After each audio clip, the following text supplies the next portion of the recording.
I'm also curious to know, you've been running to God Be the Glory Sports for a long time, over a decade easily, and you've had a lot of success, and you don't meet a lot of the negative stereotypes about Black people. I'm curious about your own personal interactions with law enforcement over the years, simply because a lot of Americans feel that these types of things are very isolated. And so I'm curious to hear your perspective on that matter. So, November 5th, 2010, I had just finished playing golf, and I had on a light sweater vest and some, golf clothes. And I was driving, I was going home out, and there was a lot of traffic.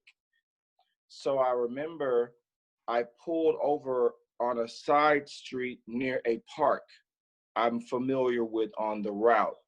I was familiar with this area. So I turned off on the side street and I parked my car. I was in a black Mercedes.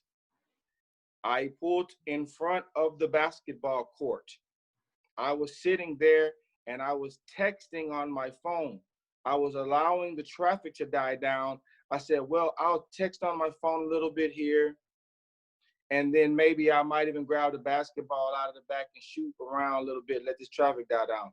I was just texting. All of a sudden, a cop car just turned off the main street and drove straight up at me, vroom, straight up to my front, and came around, ran to my door with the guns drawn, and just started tapping the window, like, let us in the car, let us in the car. So he was pulling the car.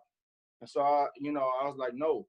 The door's locked. It's like, I'm not letting you in, but I did freeze up. I was like, whoa. So he's hitting my window with the gun. And he was like, let me in the car. And so I was like, okay. So now, like I said, I needed to push the button. So doors could unlock, and then they would be able to open the door. So when I moved my right hand to push the button, he was like, show me your hand, stop, don't move. Like, man, it's like it was about to go down. Now, all this happened like in a 5-second period or less, from trying to get the intimate details of a text till you got some guns drawn on you, okay? So once I finally got the door open, since my left hand is close to the door, as soon as the door opened, he just slapped the handcuff on my wrist. Get out of the car. And I was like, man, what's going on? And so then they threatened to tase me. Fast forward a little bit. They threatened to tase me. I complied, let them put me in handcuffs. They proceeded to tell me that this was a high drug traffic area, and they wanted to be sure I wasn't a part of any suspected drug trafficking in the area. There was nobody around. There was nobody else in the area. You see what I mean? So they sat me down. I had to comply with search and all that type of stuff. They pulling golf tees out of my pocket, golf ball. I just left the golf course, man. What are you talking about? They said at the end of all of that, what they said was,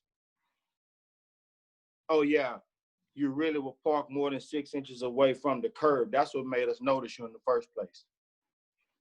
Wow. Thank you for sharing that story, first of all. My follow-up would be, you're a sociable person with a wide network, nationally and globally.